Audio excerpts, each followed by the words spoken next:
gold has been a very disappointing asset. And I know a lot of very smart traders and experienced traders that have had a hard time with gold and silver markets because they really aren't behaving the way you would expect them to in a war environment, in an inflation environment.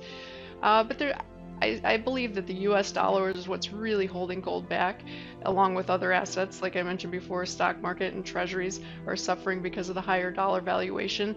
But I personally think the dollar is in the process of rolling over, and if that is the case, that should basically unhitch the plow on gold and silver and allow it to move higher in sympathy to some of these fundamental stories that just haven't panned out thus far. So although gold's underperformed in 2022, I think 2023 is going to be a good year for gold and silver. In gold, the pivot number I'm looking at is about 1775. This is basically was the uptrend line dating back to 2018, 2019, and it did break through earlier this year and fail, but we're coming back and retesting that now. Generally, from a charting standpoint, previous support becomes resistance, so that 1775 area is now resistance on the way back up. And I'm also seeing some moving averages coming into line at around 1800. So if we can break above 1800, I think gold's got a good chance at retesting the old highs, actually going a little higher, maybe 2100 by some point next year. Another thing to keep in mind is the seasonal bottom for gold is mid-December. So seasonals are tricky. Sometimes they're early, sometimes they're late, sometimes it doesn't work at all. But most of the time, if you're looking for a place to get long gold, if you do it in early to mid-December, it's usually a good long-term position. Okay, how about on the silver front then, Carley? Are you as optimistic? You always say silver follows gold. It does. So silver is interesting. The silver chart is actually a little more constructive than the gold chart is in the short run. This is a daily chart of silver, and you can see that we've kind of broken a downtrend line earlier this month, actually last month, and so we're in a breakout phase, and as long as we hold above 2050 in silver, I think the path of least resistance is higher. If we can break 2245, I think we finally get what all the silver bugs have been calling for all year and just haven't been able to make any progress. I think we get a move back into the high 20s, maybe even the 30 area.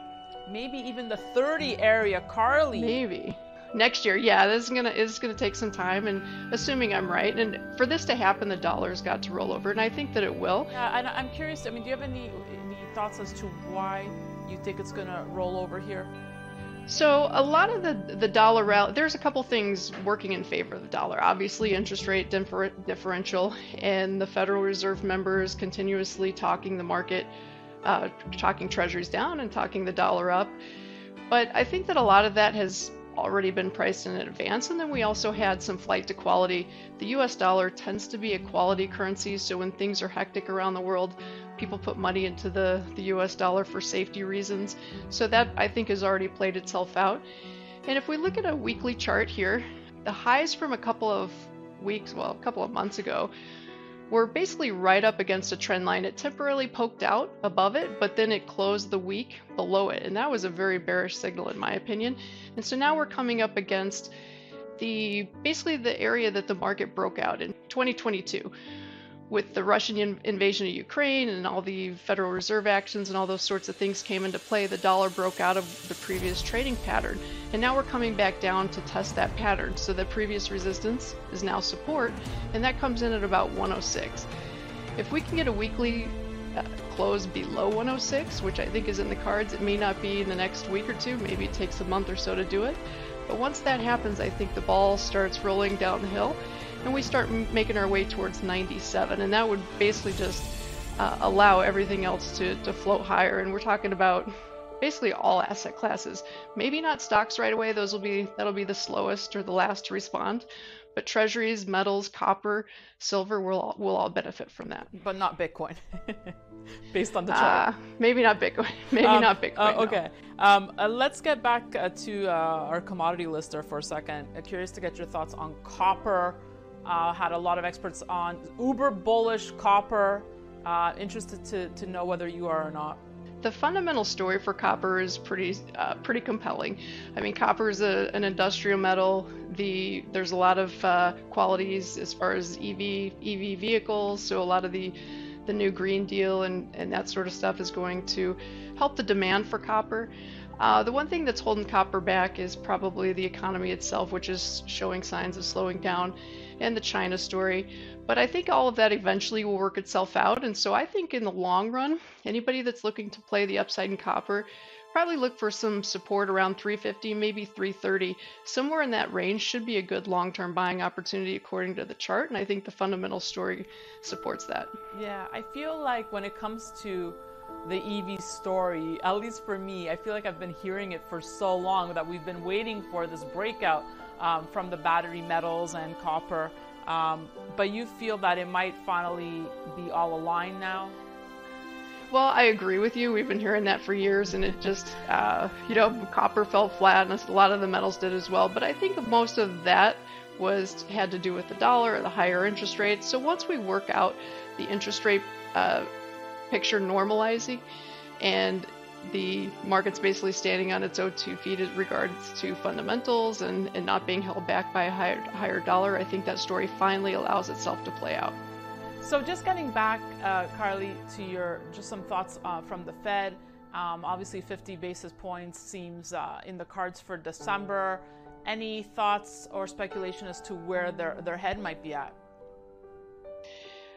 It's really hard the Fed has been extremely transparent. In fact, in my opinion, too transparent. It's almost like instead of just letting us know what their intentions are, they're actually talking the market into their narrative. And so I'm not a big fan of that. So that said, I think that the Fed's made it pretty clear what they're doing and where their intentions lie. I'm just wondering if maybe they've done enough already, or maybe even too much, and we haven't seen the effects of it. I mean, interest rate hikes take a long time to work their way through the economy, and we're starting to now slowly see the results of their actions, and I'm just wondering if maybe they should be tapping on the brakes, but my opinion doesn't matter. So as far as I can see, they're full board ahead. Yeah, and that would also be a bullish case for gold if Correct. They were to put those brakes back on. Carley, I guess just as we wrap here, and I thank you for bringing all these great charts, final thoughts for investors here, as you know, I started by saying we're wrapping the year, about to begin a new one. What should investors be really paying attention to, eyeing, thinking about? Well, as I've mentioned earlier, I think the dollar plays a key in everything. If the dollar continues to behave itself and, again, close below 106, I think that's kind of a green light to start putting money to work in just about all asset classes. I think treasuries are probably one of the better plays on the board because you get paid while you wait. You earn a yield, which is the best we've seen in a long time. And if something does happen in the economy, something happens globally that shakes things up, you probably get some price appreciation as well. So I think that's probably the best play on the board for investors. For speculators, I'd say the metals are probably a really great place to look. As long as we hold support lines and the seasonal lows come into play, I think those are good plays going into next year.